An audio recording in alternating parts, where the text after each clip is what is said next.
This is the RetroGamer again, and we're going to be finally looking at American Gladiators on Sega Genesis. Now, the premise of this game is basically like the television show counterpart. 7 events, tournament format. It's kind of like your first ever hybrid reality game show.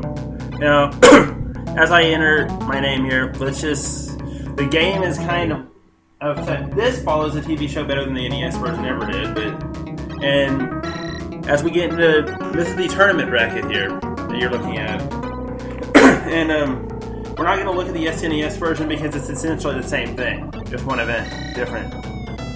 And let's get right into it with the assault. And here, I have no idea how to. Now, I was using a GameCube controller and I had no idea how to open up the weapon areas. But here in the joust, this is my best event.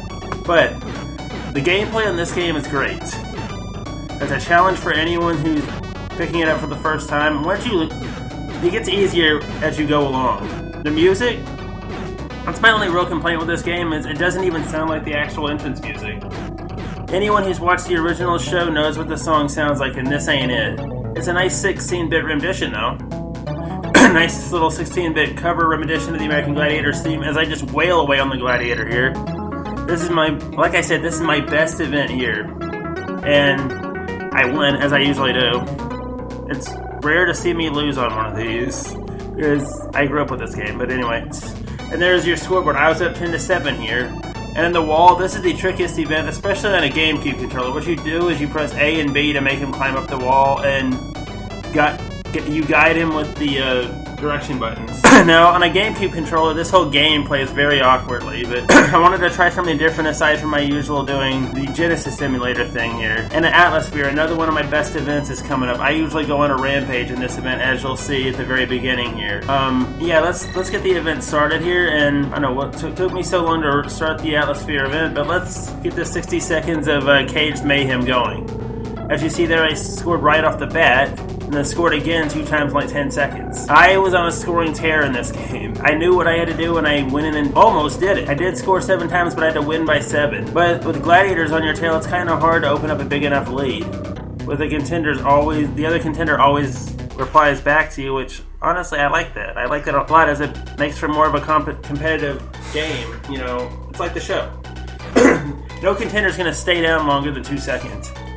Unless they're injured, which there are no injuries in this game, thank goodness. But basically, that's all you do. You roll around and you try to set off these pods that give you a point each time you set them off. At the end of the game, at the overall end of the game, most points will move on to the next round, and it's the same 7 cycle of events over again, unlike the show, which obviously a different events every time. But I realize on Genesis you can't fit every American Gladiators event of that time in. This game was made, I want to say 1991 or 92, so obviously Hang Tough was new. Hang Tough and the Wall were new, as was Atmosphere. And here's Powerball, another one of my worst events, as I rarely ever score on this one.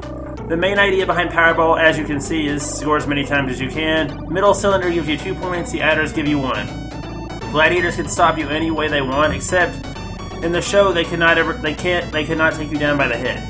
Otherwise, they'd automatically be thrown out, and it would be 3-on-2, which I saw happen on the show a number of times. Gladiators would often get too aggressive, but that's another story. In this event, basically, you're running around in pods, putting balls in pods. That's the object of the game. That can be taken wrong, but oh well. And it's for 60 seconds, which this means it's almost up, and once this is over, we go to our Eliminator course, which from the show is an obstacle course. And it's a 75-second time course with different events.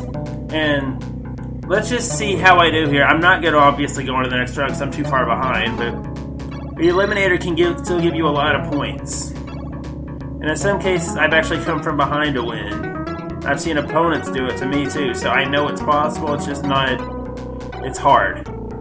And I was trying to. The controls B and C actually move you up the course, and I was trying to figure that out. Because remember, I was using a GameCube controller, not used to the Genesis. I'm used to the Genesis one, or the keyboard when I play this game, but either way, this is a pretty challenging event, and on the balance beam, that's the trickiest part of it. What you don't want to do is fall into the pits. That's why I was so careful here. I could not make a mistake if I wanted to be any further behind.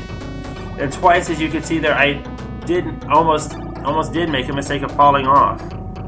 but usually the AI will fall off, so I found it really weird here that he wouldn't do it. But overall, as we wound down our review, because I'm going to go ahead and wind it down because this is half over, or actually 3/4 of the way over, the presentation and gameplay